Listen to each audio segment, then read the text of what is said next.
Hello दोस्तों, स्वागत है आप सभी लोगों का सिलेक्शन वे के धमाकेदार दोस्तों प्लेटफॉर्म पर। और मैं दीपक तीर्थयानी आप सभी लोगों का तहे दिल से स्वागत करता हूं। Very very very good morning, Radhe Radhe, सभी लोगों का स्वागत है भाई। क्या चाल है? जय श्री राम। यू चलिए, ये रवि कुणाल वाला क्वेश्चन हो गया था, है ना? अच्छे से बढ़िया से हमने डिस्कस कर लिया था।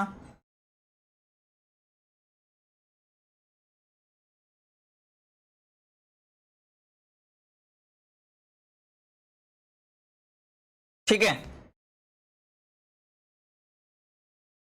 ये वाला क्वेश्चन आज हम डिस्कस करेंगे कि 6 बॉक्स हैं। आज हम बॉक्स पजल, डेज पजल और फ्लोर पजल, ये तीनों हम लोग करने वाले हैं। ठीक है, तो मैंने आपको ये प्रश्न दिया था, सही है कि नहीं है, कि 6 बॉक्स हैं और ये 6 जो बॉक्स हैं एक के ऊपर एक रखे हुए हैं और उनके रंग भी दे रखे, नीला, काला, पीला, हरा, गुलाबी, नारंगी, इस तरीके से, है ना? नीला, काला, पीला, हरा, गुलाबी, नारंगी, परंतु जरूरी नहीं है कि इसी क्रम में। ठीक है, तो इन प्रश्नों को, मतलब इसमें अब देखो, डाटा को तो अरेंज करना है, बॉक्सों को तो अरेंज करना ही है, बॉक्सों के साथ साथ किसको क्या कलर पसंद है ये भी अरेंज करना है। अभी थोड़ी देर में हम लोग इस प्रश्न को करेंगे, परंतु पहले बॉक्स अरेंज करना तो सीख लें एक बार अच्छे से। ठीक है, उसके अलावा दोस्तों आप सभी लोग जानते हैं भली भांति कि मैंने आप लोगों को एक प्रश्न इस फाइल में और दिया था, जिसके अंदर मैंने आपको बोला था भाई साहब, ये वाला प्रश्न, हाँ ये वाला प्रश्न, कि 6 लोग हैं बिल्डिंग के, अलग अलग फ्लोर पर रहते हैं। तो फ्लोर पजल, बॉक्स पजल, यही आज सब लोग आप लोग करने वाले हो। ठीक है, करेक्ट है। लेकिन इसमें भी देखिए 2 डाटा हैं, 6 लोगों को तो अरेंज करना है, साथ ही साथ इनको कौन सा कलर पसंद है या कौन सी चीज पसंद है, जैसे pen, laptop, PC, ball, watch, ये सब पसंद है, तो इन सब पर हम लोग चर्चा करेंगे।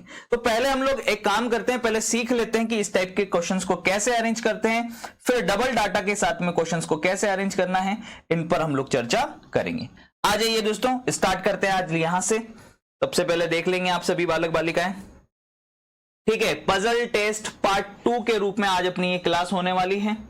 चलिए पहले यहां से स्टार्ट करेंगे। ठीक है, करेक्ट है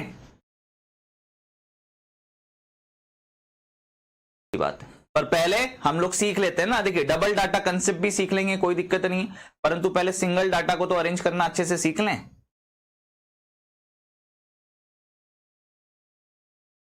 चलिए, तो प्रश्न हमारे सामने है, क्या लिखा हुआ है? In a shelf there are 5 books of a different things, a book of a cookies is placed immediately above the book of sweet. एक शेल्फ में अलग अलग वस्तुओं के 5 बॉक्स हैं। कितने बॉक्स हैं? 5 बॉक्स हैं। 5 बॉक्स वाले, फिर 6 बॉक्स वाले, फिर 7 बॉक्स वाले, फिर 8 बॉक्स वाले, फिर 9 बॉक्स वाले। डाटा बढ़ाते जाएंगे, लेवल भी बढ़ाते जाएंगे। आइए, मिठाई के बॉक्स के ठीक ऊपर कुकीज का बॉक्स रखा हुआ है। तो आप बोलोगे कि सर बिल्कुल मिठाई के बॉक्स के ऊपर कुकीज का बॉक्स रखा हुआ है, तो अब आप देखिए इधर ठीक ऊपर ही बोला है उसने। तो भैया मिठाई का बॉक्स और इस मिठाई के बॉक्स के ऊपर कुकीज का बॉक्स रखा हुआ है, तुरंत ऊपर ही रखा हुआ है, साफ साफ उसने बोला है। ठीक है, करेक्ट। न तो कपकेक के बॉक्स को और न ही ड्रिंक के बॉक्स को सबसे ऊपर रखा हुआ है। सबसे ऊपर ये बॉक्स नहीं है, कौन सा? ना तो कपकेक और ना ही ड्रिंक, ना तो कपकेक ना ही ड्रिंक। ड्रिंक के बॉक्स और कुकीज के बॉक्स के बीच में 2 बॉक्स हैं। अब बताओ भाई, कुकीज का बॉक्स और ड्रिंक का जो बॉक्स है उसके बीच में 2 बॉक्स हैं। ऑब्वियस सी बात है, अगर ऐसा है तो आगे चलते हैं। चॉकलेट के बॉक्स के ठीक है ना, ड्रिंक का बॉक्स चॉकलेट के बॉक्स के, ड्रिंक का बॉक्स चॉकलेट के बॉक्स के ठीक नीचे रखा हुआ है। ठीक है, करेक्ट है। ये ठीक ऊपर था, ये ठीक नीचे। और सबसे इंपॉर्टेंट चीज, कपकेक के बॉक्स को ऊपर ही ऊपर नहीं रखा हुआ है, इसका मतलब कपकेक सबसे नीचे आ जाए। ठीक है, कपकेक का बॉक्स सबसे नीचे आ जाएगा। तो ये अरेंजमेंट हो गया। अब ये अरेंजमेंट हो गया तो हमसे यही पूछ रहा है भाई वो कि शेल्फ के बीच में कौन सा बॉक्स रखा हुआ है। तो शेल्फ के बीच में 2 ऊपर 2 नीचे छोड़े, तो शेल्फ के बीच में कौन सा बॉक्स है दोस्तों? शेल्फ के बीच में चॉकलेट बॉक्स। शेल्फ के बीच में कौन सा बॉक्स है? शेल्फ के बीच में चॉकलेट बॉक्स। ठीक है मेरे भाई, क्लियर है? सभी लोग फटाफट से एक बार थम्स अप कर देंगे तुरंत प्रभाव से। आ जाइए नेक्स्ट।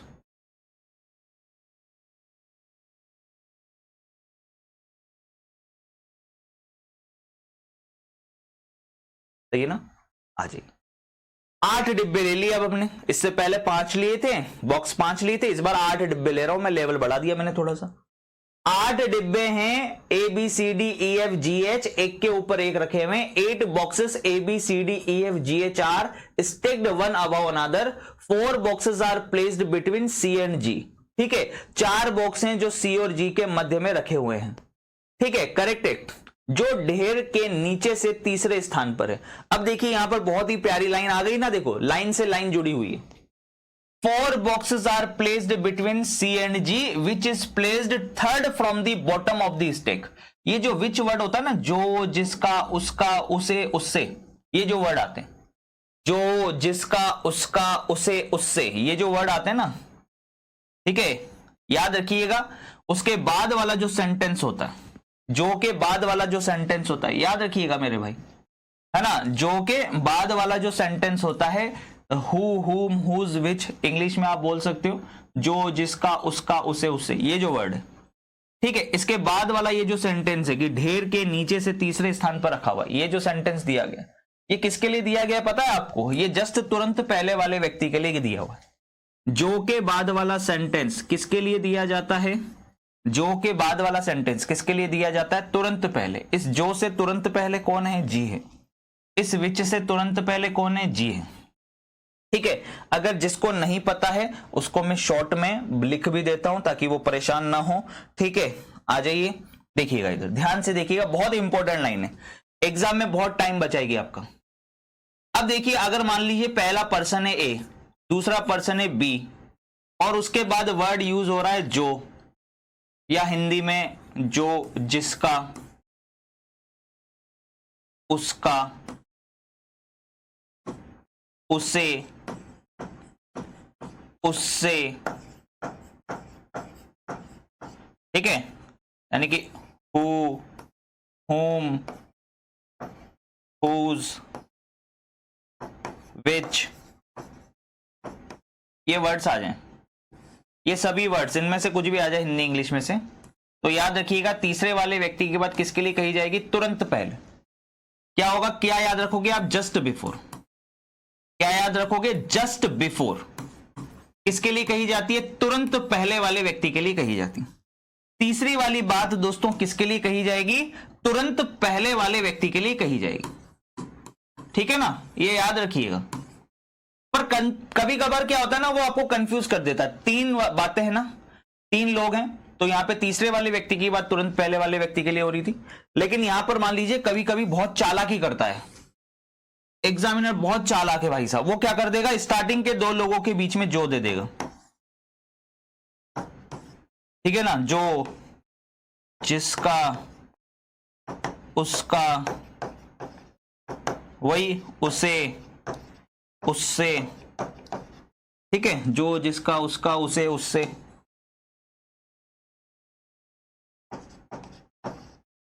ठीक है, ये वर्ड्स फिर से आ जाए। अब यहां पर दे दिया भैया, तो भी याद रखिएगा कि तीसरे वाले व्यक्ति की बात, एक ही रूल याद रखना है, जो, जिसका, उसका, उसे, उससे के लिए, किसके लिए? Just before.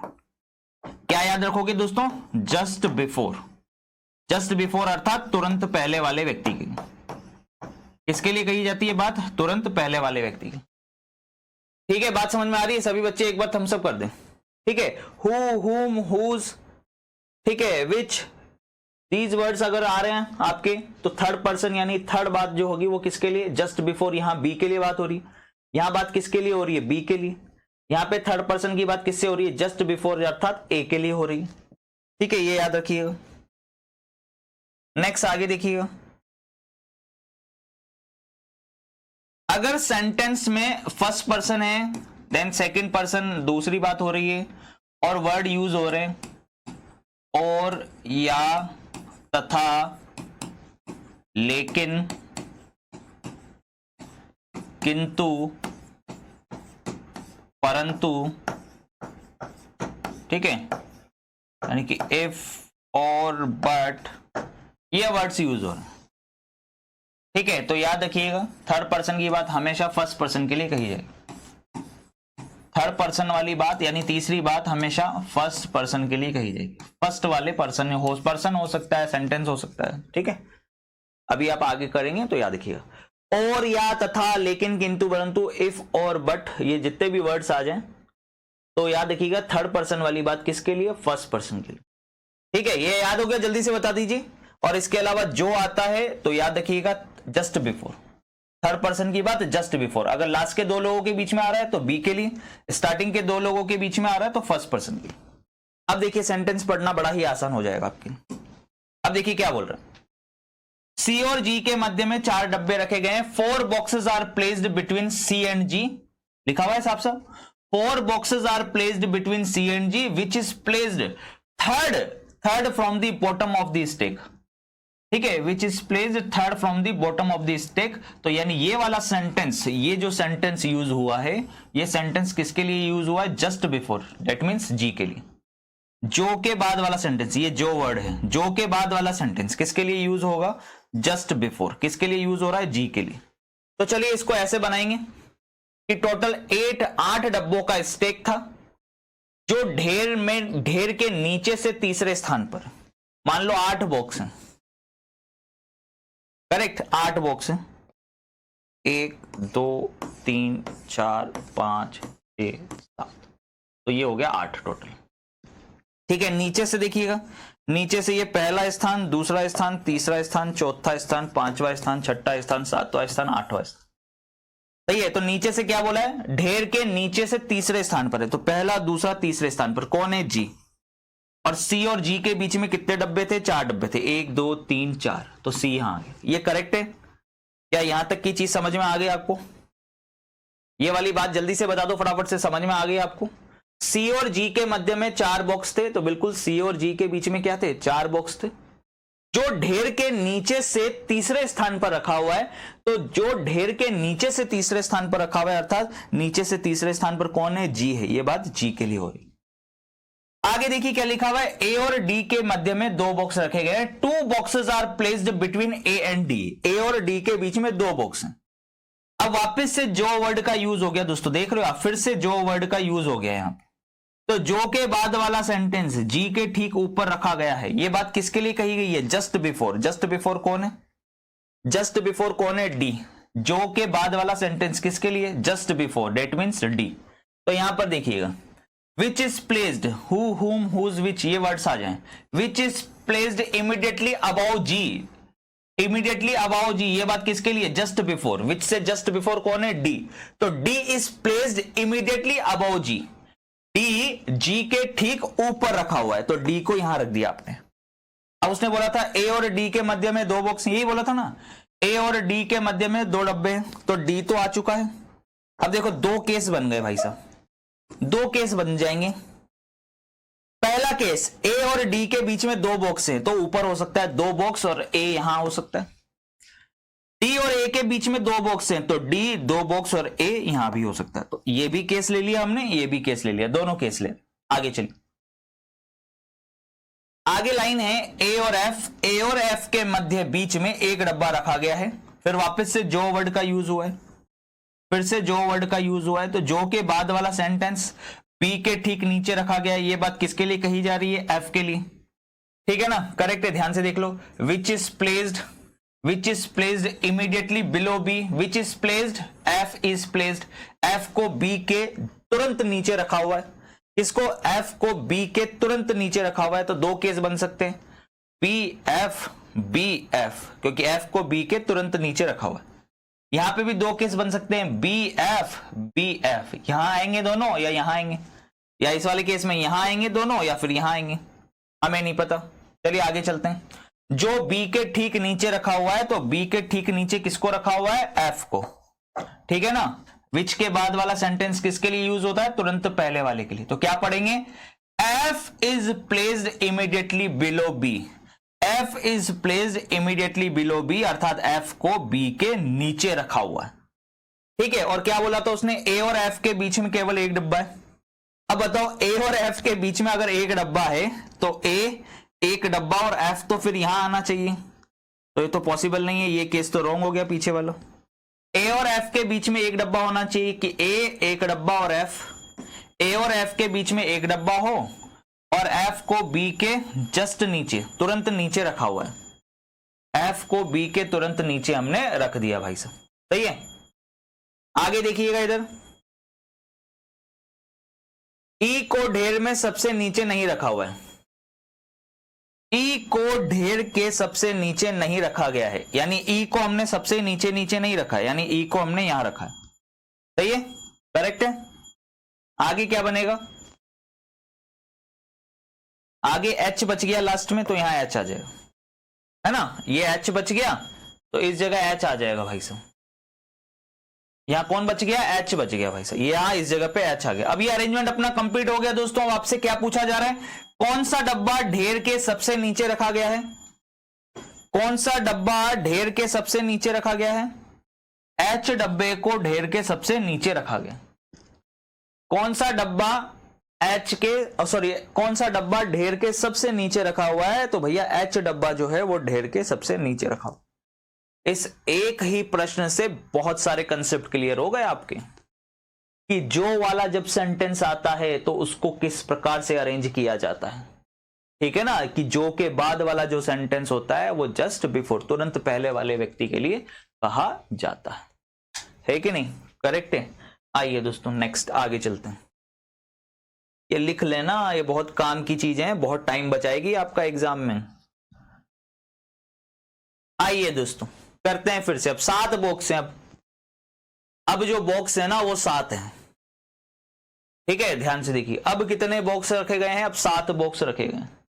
7 बॉक्स हैं, P Q R S T U और वी एक दूसरे के ऊपर रखे गए हैं, लेकिन जरूरी नहीं है कि इसी क्रम में हो। एस को नीचे से तीसरे स्थान पर रखा हुआ है, S is kept third from the bottom. अब 7 लोगों का अरेंजमेंट बनाना है दोस्तों। कितने लोगों का, 7 लोगों, ठीक है, करेक्ट है। 1 2 3 4 5, ठीक है, ध्यान से देखिएगा। एस को नीचे से तीसरे स्थान पर रखा हुआ है, 1 2 3, एस को यहां रखा हुआ है, एस को नीचे से तीसरे स्थान पर रखा हुआ है। पी और एस के बीच में केवल वी को रखा गया है, तो एस एक व्यक्ति और वी इधर आ सकता है, एस एक व्यक्ति और वी इधर भी आ सकता है, 2 केस होगा। टी और वी के बीच में केवल 3 बॉक्स हैं, तो वी 3 बॉक्स और टी यहां आ जाएगा, वी 3 बॉक्स और टी यहां आ जाएगा। टी को यू के ठीक नीचे रखा हुआ है, टी को यू के ठीक नीचे रखा हुआ है, टी को यू के ठीक नीचे रखा हुआ है, क्यू को एस के ठीक ऊपर रखा हुआ है, क्यू को एस के ठीक ऊपर, तो यहां तो आ ही नहीं सकता, सॉरी ये रहा, हाँ, क्यू को एस के ठीक ऊपर रखा हुआ है, क्यू को एस के ठीक ऊपर रखा हुआ है, यहां तक चल रहा है अभी तक। आर को शीर्ष से तीसरे स्थान पर रखा हुआ है, R is kept third from the top, R is kept third, समझ लीजिए उसने लाइन बोली है कि केवल सी को बी के ऊपर रखा हुआ है, अर्थात इस लाइन का अर्थ समझो आप कि सी केवल बी के ऊपर है, अर्थात 100% सी ही एक ऐसा व्यक्ति होगा जो बी के ऊपर होगा, बाकी सब बी से नीचे होंगे बाय डिफॉल्ट। याद रखिएगा ये लाइनें है ना, ये लाइनें, ये छोटी छोटी लाइनें जो होती हैं, बस यही क्वेश्चन की जान होती है और कुछ नहीं होता है, और यही कंसेप्ट होता है पजल को लेकर। जहां सच में कंसेप्ट और थ्योरी चलेगी ना, तो वो होगा चैप्टर कैलेंडर होगा, क्लॉक होगा, क्यूब एंड डाइस होगा। इसके अलावा रीजनिंग में कहीं कुछ नहीं होता है। क्वेश्चन के माध्यम से ही आपको एक एक चीज समझाई जाती है कि भैया ये चीजें हैं, इस प्रकार से सोल्व होंगी। आई बात समझ में? आइए दोस्तों करते हैं स्टार्ट।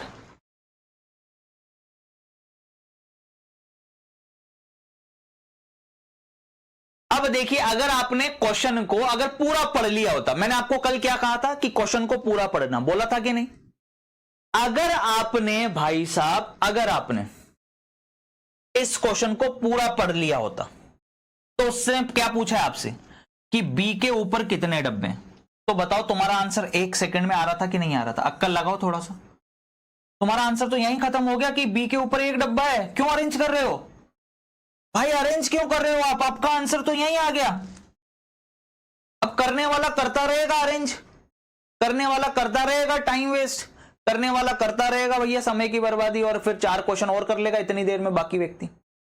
आपने अगर इस क्वेश्चन को पूरा पढ़ा होता तो तुम्हारा प्रश्न तो सिर्फ इतना था कि बी के ऊपर कितने डब्बे हैं, और इस एक लाइन से ही तुम्हारा क्वेश्चन क्लियर हो रहा था कि केवल सी को बी के ठीक ऊपर रखा हुआ है, तो एक ही तो डब्बा हुआ, हमें चेक करना ही क्यों है, हमें पूरा अरेंजमेंट करना ही क्यों है भाई साहब पजल बनाते समय। यही तो छोटी छोटी चीजें होती हैं जो ध्यान रखनी है।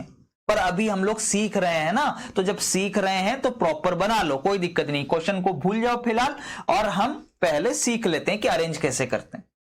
तो डी और जी के बीच में भैया 2 बॉक्स बोले थे, और सी केवल बी के ऊपर है, तो ये वाला केस तो आप हटा दोगे, रॉन्ग हो जाएगा, क्योंकि केवल सी ही एक ऐसा व्यक्ति था जो बी के ऊपर था, अर्थात बाकी सब बी से नीचे होंगे। आगे क्या बोला था उसने, आगे क्या बोला था, ए को एफ के नीचे और ई के ऊपर कहीं रखा गया है। ए को एफ के नीचे, देखना इधर, ये ए है, ए को एफ के नीचे, तुरंत नीचे तो बोला नहीं है ना, नीचे बोला है, तो ए को एफ के नीचे और ई के ऊपर कहीं रखा हुआ है, तो बिल्कुल ए को एफ के नीचे और ई के ऊपर कहीं रखा हुआ है। ये अरेंजमेंट कंप्लीट हो गया। बी के ऊपर कितने डब्बे थे, बी के ऊपर 1 डब्बा है, खत्म हो गई पिक्चर, खत्म हो गई भाई साहब पिक्चर। बताइए आप,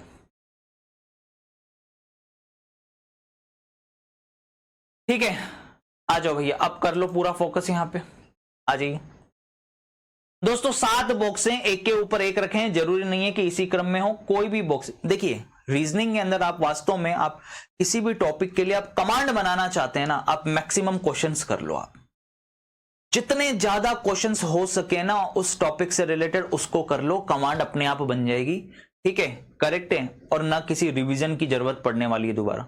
ये छोटी छोटी चीजें तो यहीं याद हो जाएंगी। आप क्या सोच रहे हो घर पे जाके रिवाइज करूंगा, कुछ नहीं, ये जो क्लास है ना, इस क्लास के अंदर जो पढ़ लिया उसके बाद जाके क्वेश्चंस करो, वो ही रिवीजन है आपका, ठीक है। देखिएगा ध्यान से क्या लिखा हुआ है, 7 बॉक्स हैं, एक के ऊपर एक रखें, कोई भी बॉक्स एफ के ऊपर नहीं रखा हुआ है, अर्थात सारे बॉक्स एफ के नीचे रखे हुए। एफ और बी के बीच केवल 3 बॉक्स रखे हैं, जी और डी के बीच केवल 1 बॉक्स रखा है, डी बी के ठीक ऊपर रखा गया है, जी और सी के बीच केवल 4 बॉक्स रखे गए हैं, ए ई के ऊपर कहीं रखा गया है, डी के नीचे कितने बॉक्स हैं, बस आपसे ये पूछ रहा है। अब देखो उसने सबसे पहली लाइन ही क्या बोली कि 7 बॉक्सों में एफ के ऊपर कोई भी बॉक्स नहीं रखा गया।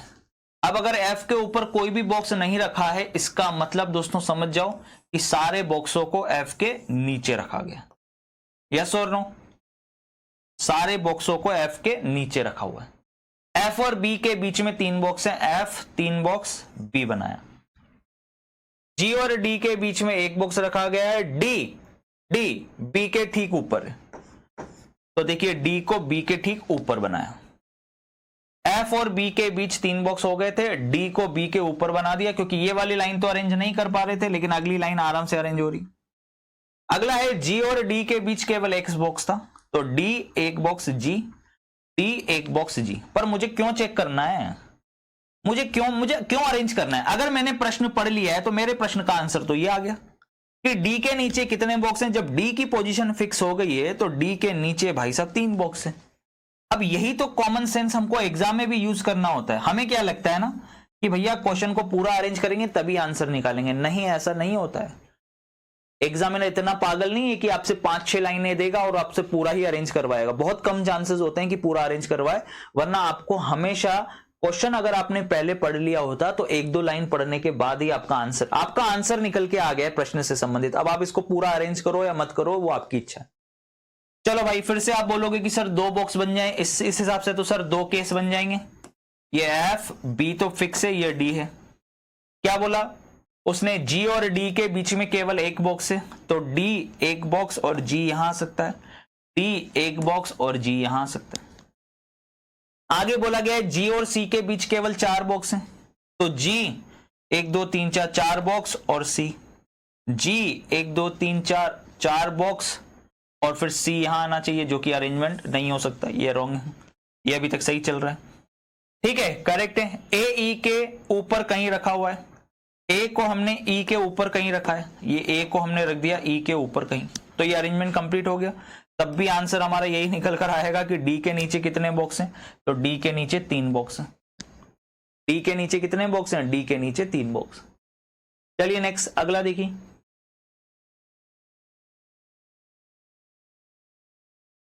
आ जाओ भाई। 6 कलाकार हैं, 6 performers, Akash, Vishal, Nisha, Diksha, Isha, Firoz are will perform on the day each of 6 days of the week starting from Monday ending on Saturday। ठीक है, क्या क्या डाटा दिया है? अब आपको डेज वाला दिया है, कल सिखाया था आपको, याद है डेज वाला? ये डेज हैं, ठीक है ना, ये डेज हैं। और भैया हमको क्लियरली बोला है कि 6 कलाकार हैं, अलग अलग दिन परफॉर्म करते हैं और शुरू होता है मंडे से, वीक स्टार्ट होता है मंडे से। तो डाटा क्या दिया है? एक तो डेज दिया है, Monday, Tuesday, Wednesday, Thursday, Friday और ये सैटरडे। ये 6 दिन हो गए। डेज के अलावा और क्या दिया है? कलाकार, परफॉर्मर दिए रखे, ठीक है, परफॉर्मर्स यानी जो कलाकार हैं उनके नेम दे रखे, परफॉर्मर्स के नेम दे रखे, ठीक है। चलिए भाई बनाते हैं, फटाफट से अरेंज करिए दोस्तों। निशा मंगलवार को प्रदर्शन, लो निशा के लिए क्लियर हो गया, यहां से स्टार्ट है आपका क्वेश्चन। निशा मंगलवार को परफॉर्म करेगी, यहां निशा आ गई। आकाश, फिरोज और विशाल किसी क्रम के बाद में प्रदर्शन करेंगे। दीक्षा सोमवार या बुधवार को प्रदर्शन नहीं करेगी। आकाश के बाद कितने कलाकार प्रदर्शन करेंगे ये बोला। अब दोस्तों ध्यान से देख लेना, 6 में से 5 लोगों का क्लियर नहीं है, एक का ही क्लियर है, निशा का, कि निशा मंगलवार को प्रदर्शन करेगी। Nisha will perform on Tuesday. अब ध्यान से देखना, Akash, Firoz and Vishal will perform one after the other in the same order. अच्छा, इसी ऑर्डर में करेंगे, यानी कि मान लीजिए आकाश ने जिस दिन परफॉर्म किया, साइड में बना रहा हूं, आकाश ने जिस दिन परफॉर्म किया है उसके बाद फिरोज ने परफॉर्म करेगा। आकाश ने जिस दिन परफॉर्म किया है उसके बाद फिरोज प्रदर्शन करेगा और उसके बाद विशाल परफॉर्म करेगा। ये इसी ऑर्डर में परफॉर्म करेंगे, साफ साफ लिखा हुआ है, आकाश, फिरोज और विशाल इसी क्रम में एक के बाद एक प्रदर्शन करेंगे, ठीक है। यानी ये तीनों लगातार होने चाहिए। अब ये तीनों लगातार कहां कहां पर हो सकते हैं, थोड़ा दिमाग लगाइए। ये तीनों लगातार कहां कहां पर हो सकते हैं, थोड़ा अच्छे से दिमाग लगाइएगा। ये तीनों इस प्रकार से प्रदर्शन कर सकते हैं, देखिएगा, निशा यानी उसके बाद आकाश आ जाए, फिर फिरोज आ जाए, फिर विशाल आ जाए, या तो केस ये हो सकता है, क्योंकि ये तीनों तो लगातार ही आएंगे भाई साहब। अब ये तीनों लगातार ऐसे भी आ सकते थे कि आकाश यहां आ जाए, फिरोज यहां आ जाए और विशाल यहां आ जाए। अगर ये वाला केस लिया पीछे वाला, तो भैया आप आंखें खोलकर देखिए, दीक्षा सोमवार या बुधवार को प्रदर्शन नहीं करेगी, फिर तो दीक्षा यहां भी नहीं आ सकती और दीक्षा फिर यहां भी नहीं आ सकती, तो उसके अलावा तो फिर कोई जगह ही नहीं है दीक्षा के आने की। भाई दीक्षा सोमवार या बुधवार को नहीं कर सकती ना परफॉर्म, तो एक बात बताओ, फिर तो और कोई जगह ही नहीं बची फिर दीक्षा के आने की, यानी पीछे वाला केस तो रॉन्ग है, ये तो लेना नहीं है हमको। हाँ, दीक्षा मंडे को परफॉर्म नहीं कर सकती, वेडनेसडे को परफॉर्म नहीं कर सकती। अब इस वाले केस में एक जगह बच रही है कि दीक्षा यहां परफॉर्म कर ले सैटरडे को, तो लास्ट में कौन बच गई? ईशा बच गई। ईशा की परफॉर्मेंस यहां आ जाएगी, ईशा की परफॉर्मेंस इस जगह आ जाएगी। तो हमसे यही पूछा है कि आकाश के बाद कितने लोगों ने परफॉर्म किया है, तो आकाश के बाद 3 लोगों ने परफॉर्म किया है। आकाश के बाद कितने लोगों ने परफॉर्म किया है दोस्तों? आकाश के बाद 3 लोगों ने परफॉर्म किया। सही है कि नहीं, करेक्ट है कि नहीं? ऐसे अरेंज करने। देखिए मैं आपको एक बात बता देता हूं, लोगों ने जबरदस्ती हवा बना रखा है कि सिटिंग अरेंजमेंट पजल हार्ड होता है, मैं इससे बिल्कुल भी सहमत नहीं हूं। लेंथ भले ही दोस्तों आपको बड़ी लग सकती है, लेकिन अगर आपने प्रॉपर चीजें सीखी हैं, प्रॉपर आपने क्वेश्चंस को पढ़ के सॉल्व करना सीखा है, तो मैं कह रहा हूं, पता किन लोगों के क्वेश्चंस गलत होते हैं? जो लाइन बाय लाइन एक एक लाइन अरेंज करते हैं। क्वेश्चंस पता है किसके गलत होते हैं? जो पे एक लाइन पढ़ते हैं फिर अरेंज करते हैं, फिर दूसरी लाइन पढ़ते हैं फिर अरेंज करते हैं, फिर तीसरी लाइन। मैं कह रहा हूं आप पूरा पढ़ो, क्वेश्चन को हमेशा पूरा पढ़ो और क्वेश्चन को लास्ट तक पढ़ो कि क्या बोला है। हो सकता है कि आपका आंसर पहले ही आ जाए अरेंज करने से पूरा, ठीक है। जैसे ये प्रश्न है, बैगनी, जामुनी, नीला, हरा, पीला, नारंगी, लाल रंग के 7 डब्बे हैं, एक दुकान में एक के ऊपर एक रखे हैं, जरूरी नहीं है कि इसी क्रम में। हरा डिब्बा सबसे निचले स्थान पर है। देखो पोजीशन क्लियर होती जा रही है ना ऑटोमेटिकली। हाँ, आप लाइन बाय लाइन तब अरेंज करो जब पोजीशन एकदम ही क्लियर होती जा रही। कितने डिब्बे हैं? 7 डिब्बे हैं। अब पोजीशंस देखना क्लियर होती जा रही है दोस्तों।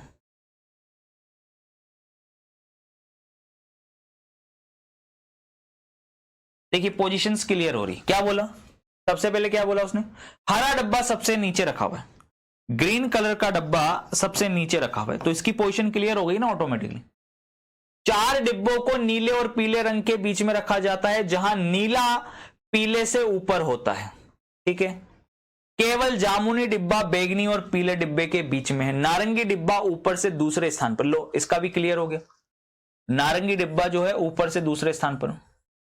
देखिए आप देखा, आपने पूरा अरेंज ना करके हम लोग मतलब लाइन बाय लाइन अरेंज ना करके पूरा पढ़ते हैं, तो जिसका जहां क्लियर हो रहा है पहले वो अरेंज करना। नारंगी डिब्बा ऊपर से दूसरे स्थान पर है। ठीक है, ये क्लियर हो गया। चलो अब इससे रिलेटेड चीजों को पढ़ते हैं। पहली लाइन क्या थी? पहली लाइन ये थी सर कि 4 डब्बों को नीले और पीले रंग के बीच में रखा हुआ है।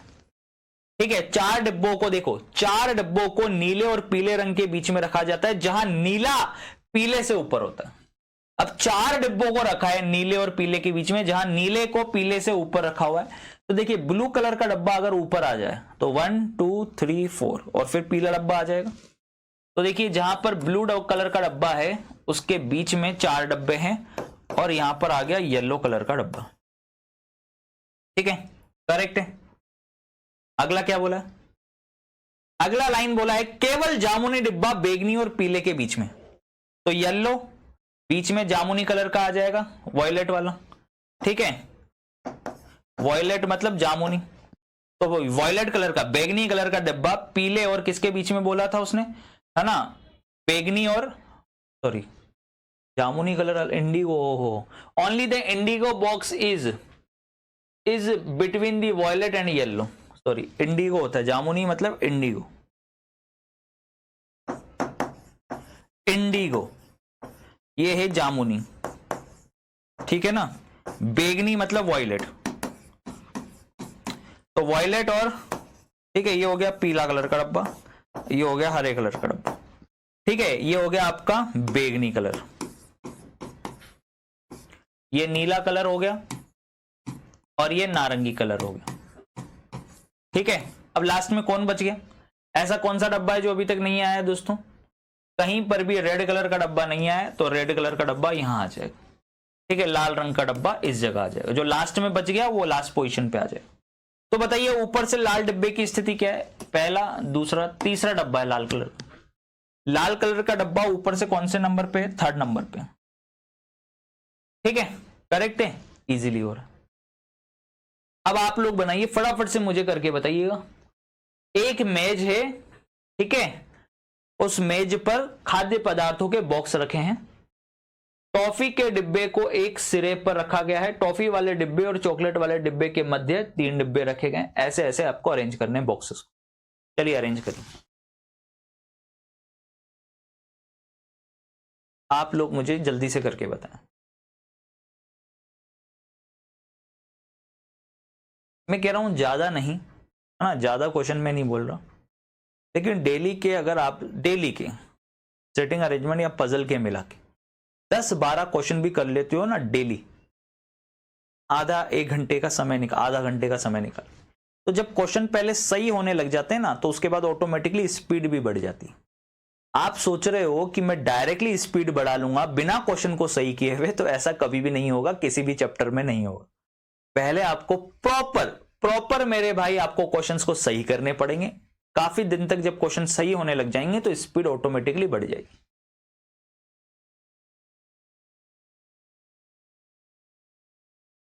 बताएंगे आपको, पर पहले इधर देख लें एक बार। खाने की मेज दे रखी है, ये क्वेश्चन मैंने आपको दिया। मैंने आपको बोला भाई जल्दी से बताइए, टॉफी के डिब्बे को एक सिरे पर रखा गया है। टॉफी वाले डिब्बे और चॉकलेट वाले डिब्बे के बीच में 3 डिब्बे हैं। आइसक्रीम वाला डिब्बा टॉफी के डिब्बे या फ्रूट जैम के डिब्बे के पास में नहीं रखा जाता है। कुकीज और पैनकेक के डिब्बे आइसक्रीम के डिब्बे के साथ रखे गए हैं। तो कौन सा डिब्बा अंत में रखा गया, ये पूछा गया। खाने की मेज पर अलग अलग पदार्थों के 6 डिब्बे एक पंक्ति में रखे गए हैं। कोई बात नहीं, पंक्ति में रख लो, ऊपर से नीचे रख लो, एक ही बात है। 6 boxes और different food items are kept in a row on the dining table. ठीक है, करेक्ट है, ये लीजिए भाई। अब देखिए 2 प्रोसेस हमको लेने पड़ेंगे। पहले बताओ कि डब्बे कितने हैं? 6 डब्बे हैं। 6 डब्बे हैं तो 5 हॉरिजॉन्टल लाइन बनेगी। ठीक, करेक्ट है। 6 डिब्बे बनाने तो 5 हॉरिजॉन्टल लाइन, यानी 5 क्षैतिज रेखा। 7 डिब्बे होते तो 6 हॉरिजॉन्टल लाइन बनती। ठीक है, थोड़ा सा पास पास में बना लेता हूं इनको ताकि आपको जगह मिल जाएगी बढ़िया। ठीक है, करेक्ट है। आ जाओ, क्या लिखा हुआ है?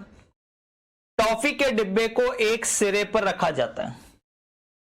टॉफी का डिब्बा यहां हो सकता है, ठीक है, और टॉफी का डिब्बा यहां भी हो, क्योंकि एक सिरे पर बोला है ना, तो वो टॉप पर भी हो सकता है, तो वो लास्ट पर भी हो सकता है, हमें थोड़ी पता है। टॉफी का डिब्बा एक सिरे पर, एक कॉर्नर पर रखा हुआ है, तो वो ऊपर का कॉर्नर भी हो सकता है या नीचे का कॉर्नर भी हो सकता है। टॉफी वाले डिब्बे और चॉकलेट वाले डिब्बे के बीच में 3 डिब्बे हैं, तो 3 डिब्बे और यहां आ गया चॉकलेट, यहां आ गया चॉकलेट वाला डिब्बा। टॉफी वाला डिब्बा 3 डिब्बे और यहां आ गया चॉकलेट वाला डिब्बा। ठीक, आइसक्रीम वाला डिब्बा टॉफी वाले डिब्बे या फ्रूट जैम वाले डिब्बे के पास में नहीं है। आइसक्रीम वाला डिब्बा यहां नहीं आएगा, इसका मतलब आइसक्रीम वाला डिब्बा यहां भी नहीं आएगा, चॉकलेट के पास तो बिल्कुल ही नहीं। कुकीज और पैनकेक के डिब्बे आइसक्रीम के डिब्बे के साथ रखे गए। अच्छा, कुकीज और पैनकेक का जो डिब्बा है उसको आइसक्रीम वाले डिब्बे के साथ रखा हुआ है, तो इसका मतलब भाई साहब इस जगह पे आएगा आइसक्रीम। आइसक्रीम भाई साहब इस जगह पर आएगा, तभी तो कुकीज और पैनकेक वाला डिब्बा आएगा, तभी तो कुकीज और पैनकेक वाला डिब्बा आएगा। आइसक्रीम वाला डिब्बा टॉफी या फ्रूट जैम वाले डिब्बे के पास में नहीं है। अब कुकीज और पैनकेक वाला डिब्बा यहां आ जाएगा। अगर कुकीज वाला डिब्बा यहां आया, देखिए दोस्तों, शॉर्ट में बना लू क्या? शॉर्ट में बना लू क्या यार? बार बार लिखने नहीं पड़ेंगे नाम, है ना दोस्तों? ठीक है, शॉर्ट में बना लेता हूं, एक काम आ जाएगा समझ में, कोई दिक्कत नहीं। देखिएगा इधर भैया, सबसे पहले तो टॉफी वाला डिब्बा या तो यहां आ सकता है या फिर यहां आ सकता है। हो गया, कंफर्म हो गया। फिर उसने बोला कि टॉफी वाले डिब्बे और चॉकलेट वाले डिब्बे के बीच में 3 बॉक्स हैं, तो 3 बॉक्स चॉकलेट वाला डिब्बा, 3 बॉक्स चॉकलेट वाला डिब्बा। फिर उसने बोला भाई साहब आइसक्रीम वाला डिब्बा टॉफी वाले डिब्बे के पड़ोस में नहीं आना चाहिए, टॉफी वाले डिब्बे के पड़ोस में आइसक्रीम वाला नहीं आना चाहिए। लेकिन उसने ये भी बोल दिया अगली लाइन में कि आइसक्रीम वाला डिब्बा, दोस्तों इस लाइन को देखना, आइसक्रीम वाला डिब्बा टॉफी वाले डिब्बे या फ्रूट जैम वाले डिब्बे के पास में तो नहीं है, परंतु कुकीज और पैनकेक के डिब्बे के पड़ोस में ही आइसक्रीम वाला डिब्बा रखा हुआ है। कुकीज और पैनकेक के डिब्बे आइसक्रीम के डिब्बे के साथ रखे गए हैं। ठीक है, क्या लिखा हुआ है? कुकीज और पैनकेक के डिब्बे आइसक्रीम के डिब्बे के साथ रखे गए हैं। तो देखना इधर, कुकीज का डिब्बा और पैनकेक का डिब्बा आइसक्रीम वाले डिब्बे के साथ रखा। आ जाइए भैया, अब देखिए इधर, यहां रखता हूं मैं कुकीज। कुकीज को कैसे रिप्रेजेंट कर रहा हूं? देखिए, कुकीज वाला डिब्बा यहां हो सकता है, तो पैनकेक वाला डिब्बा यहां हो सकता है। अगर पैनकेक वाला डिब्बा यहां हुआ तो कुकीज वाला डिब्बा यहां हो सकता है, क्योंकि उसने साफ साफ क्लियरली बोला है भाई साहब कि आइसक्रीम वाला डिब्बा कुकीज और पैनकेक वाले डिब्बे के साथ रखा हुआ है। इसका मतलब आइसक्रीम वाला डिब्बा यहां आएगा, तभी तो कुकीज और पैनकेक बन सकता है। अब कुकीज ऊपर है, पैनकेक नीचे है, या भाई साहब कुकीज नीचे है, पैनकेक ऊपर है, क्लियर नहीं है। ये आइसक्रीम वाला डिब्बा और ये किसके पड़ोस में रखा हुआ है? कुकीज वाला डब्बा और पैनकेक वाले डब्बे के, या फिर कुकीज वाला डब्बा और पैनकेक वाले डब्बे के बीच में ऐसे रखा हुआ है। अगला देख लीजिए दोस्तों, लास्ट में कौन बच गया? कौन ऐसा है जो बच गया है भाई साहब? ऐसा कौन सा डब्बा है जो बच गया है दोस्तों? जल्दी से बता दीजिए। फ्रूट जैम बचा हुआ है, तो देखिए यहां पर आया फ्रूट जैम, लेकिन फ्रूट जैम यहां पे किसके पड़ोस में आ गया? देखिए, आइसक्रीम वाला डिब्बा उसने साफ साफ बोला था टॉफी के डिब्बे या फ्रूट जैम वाले डिब्बे के पास में नहीं रखा जाएगा, तो नहीं रखा है भाई साहब, बिल्कुल सही है। फ्रूट जैम वाला तो यहां चॉकलेट के पास में है, फ्रूट जैम यहां तो चॉकलेट के पास में, सही है ना? अब उसने, ध्यान से देखिएगा दोस्तों, अच्छे से देखिएगा, लाइन को एक बार फिर से ढंग से पढ़ लीजिएगा एक बार। Sir, boxes of a different food items are kept in a row of dining table. The box of toffee is kept at one end. There are 3 boxes kept between the box toffees and the box of chocolate. बिल्कुल, toffees और box of chocolate के बीच में 3 box रखे हैं। The box which with ice cream is not kept with the toffee box और a fruit jam box. Correct है, उसने साफ साफ क्लियरली बोला है भाई साहब, the box of with ice cream, ice cream वाला जो बॉक्स है, is not kept with the box are kept with the ice cream box। ठीक है, sorry, the box with ice cream is not kept with the toffee box और the fruit jam box। तो fruit jam box और chocolate box के बीच में, मतलब उसके पड़ोस में नहीं होना चाहिए। कौन सा? आइसक्रीम वाला बॉक्स। तो देखो, फ्रूट जैम के पड़ोस में भी नहीं है, चॉकलेट के पड़ोस में भी नहीं है, फ्रूट जैम के पड़ोस में भी नहीं है, चॉकलेट के पड़ोस में भी नहीं है। Cookies and pancakes are kept with the ice cream box. Cookies और पैनकेक जो है वो आइसक्रीम बॉक्स के साथ में रखे हैं। कुकीज और पैनकेक जो है वो आइसक्रीम के साथ में रखे हुए हैं। Which of the box is kept at the end? तो एंड पर कौन सा बॉक्स रखा हुआ है? भाई साहब दोनों ही सही चल रहे हैं अभी तक। तो फ्रूट जैम भी हो सकता है और टॉफी भी हो सकता है। क्या हो सकता है? फ्रूट जैम भी हो सकता है और टॉफी भी हो सकता है। तो हमें क्या दिया है ऑप्शन में? देखिए, चॉकलेट नहीं है, कुकीज नहीं है, पैनकेक नहीं है, इसका मतलब सबसे लास्ट में कौन आया? Fruit jam. तो देखिए, अगर वो बोलता टॉफी, तो फिर अगर यहां पे टॉफी होता तो फिर आंसर सी एंड डी हो जाता कि हम निर्धारित नहीं कर सकते, जो डाटा हमको दे रखा है उससे हम ये ज्ञात नहीं कर सकते कि फ्रूट जैम आएगा या टॉफी आएगा। लेकिन उसने सी एंड डी वाला ऑप्शन नहीं दिया। सी एंड डी का मतलब होता है can't be determine. C and D का मतलब क्या होता है? Can't be determined. ठीक है, कांट बी डिटरमाइन मतलब निर्धारित नहीं कर सकते, निर्धारित नहीं कर सकते। ठीक है, आंसर तो वैसे ये होना चाहिए, परंतु ये नहीं दिया है। अब तो दोनों में से फिर जो एक होगा उस पर टिक करेंगे ना। तो हमें क्या दिया? फ्रूट जैम दिया, इसलिए हमने फ्रूट जैम पे टिक कर ली। आगे बात समझ में दोस्तों, इस प्रकार के प्रश्न होते हैं जो कि अक्सर आते हैं। आइए एक बार फिर से करते हैं। बादाम, काजू, चॉकलेट, मैक्रोन, कुकीज, पिस्ता, किशमिश, लड्डू, अखरोट, कितनी चीजें हैं? 1 2 3 4 5 6 7 8 9 चीजें हैं। इस बार कितनी चीजें हैं? 9 बॉक्सेस हैं। कौन कौन से? Almond, cashew, chocolate, macarons, cookies, पिस्ताज, लड्डूज, वॉलनट और राइसिन्स। ठीक है, अब एक के ऊपर एक रखे हैं दोस्तों, समान इसी क्रम में। मैंने सबसे पहले 5 बॉक्स वाला आपको कराया, फिर 6 बॉक्स वाला भी हमने किया, फिर हमने 7 बॉक्स वाला भी किया, 8 बॉक्स वाला भी किया, अब हम 9 बॉक्स वाला भी अरेंज कर रहे हैं। ठीक है, आइए दोस्तों, क्या लिखा हुआ है? एक के ऊपर एक रखें, जरूरी नहीं है इसी क्रम में, यहां से आपका क्वेश्चन चालू है। कुल मिलाकर मैक्रोन बॉक्स चॉकलेट बॉक्स के ठीक नीचे रखा है, जो कुकीज बॉक्स से 3 बॉक्स ऊपर है।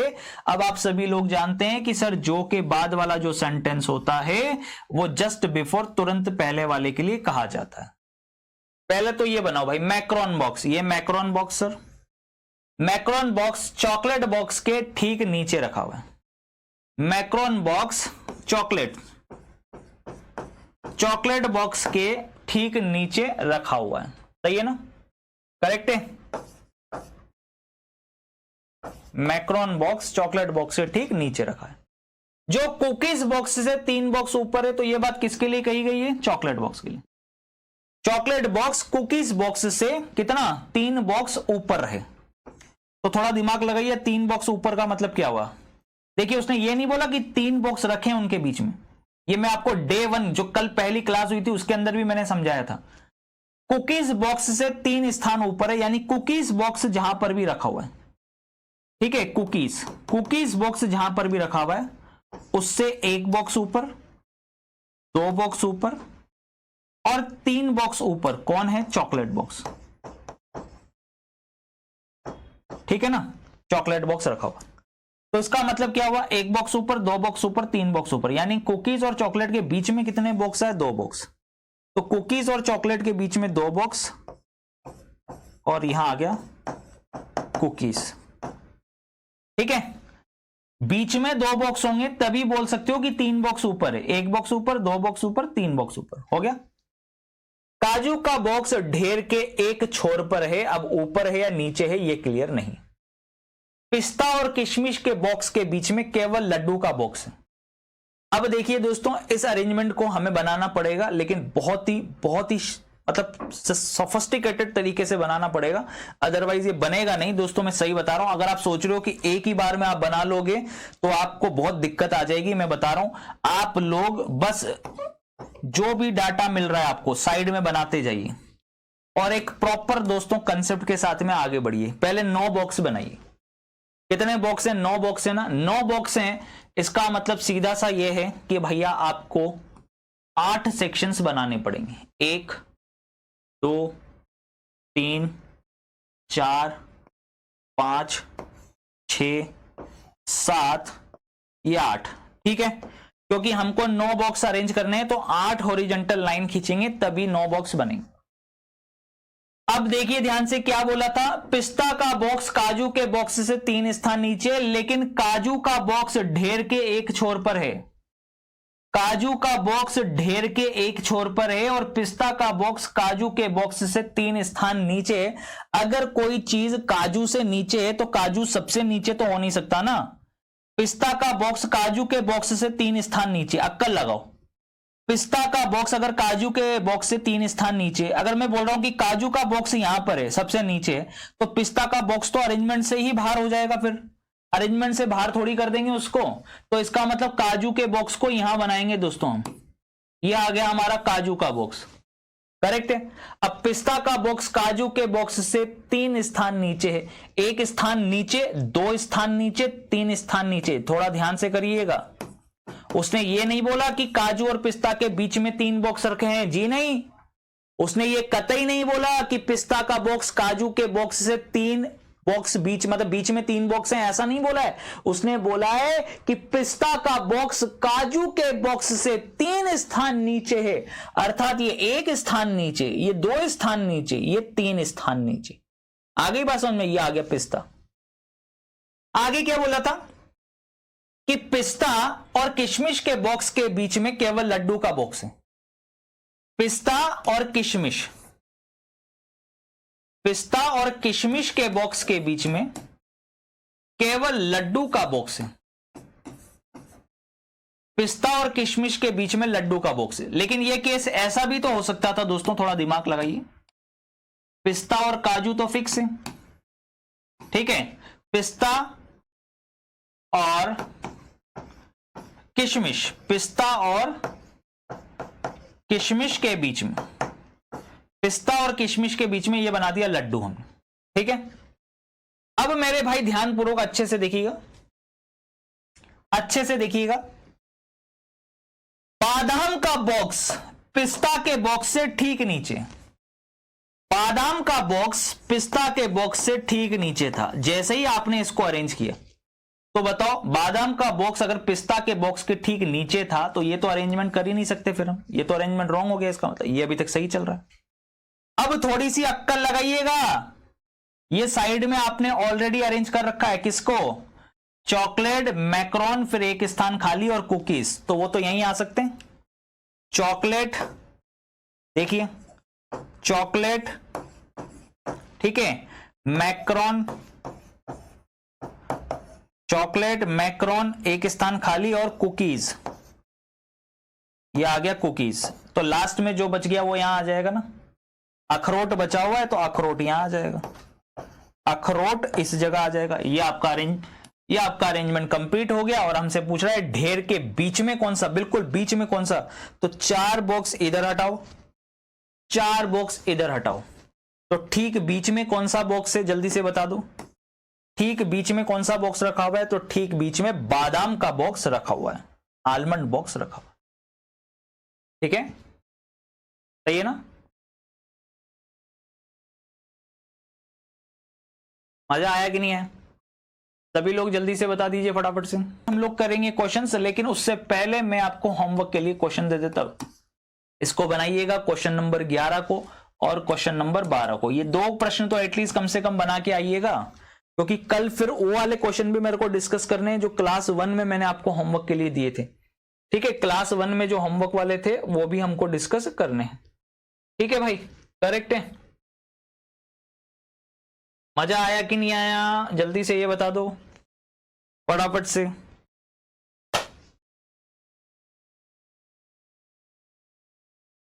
क्लियर है? बिल्कुल, यही तो खास बात है दोस्तों कि जिसको जो टॉपिक अगर एडवांस में पहले से भी पढ़ना है तो भी पढ़ सकता है, रेगुलर रहकर जो टॉपिक पढ़ना है वो भी पढ़ सकता है। अपनी कैपेसिटी के हिसाब से आप चलिए, नहीं तो पूरा कोर्स आपको लाइव पढ़ना है तो लाइव पढ़िएगा आराम आराम से, और किसको जल्दी करना है तो वो 1-1.5 महीने भी कोर्स को पूरा कंप्लीट कर सकता है रिकॉर्डेड से पढ़ के, ठीक है। फिर उसके बाद वो प्रैक्टिस करने लग जाएगा, सिलेक्शन तो भैया प्रैक्टिस से ही होगा ना। Thank you so much, have a nice day, खुश रहिए, मस्त रहिए, मुस्कुराते रहिए, have a nice day, take care.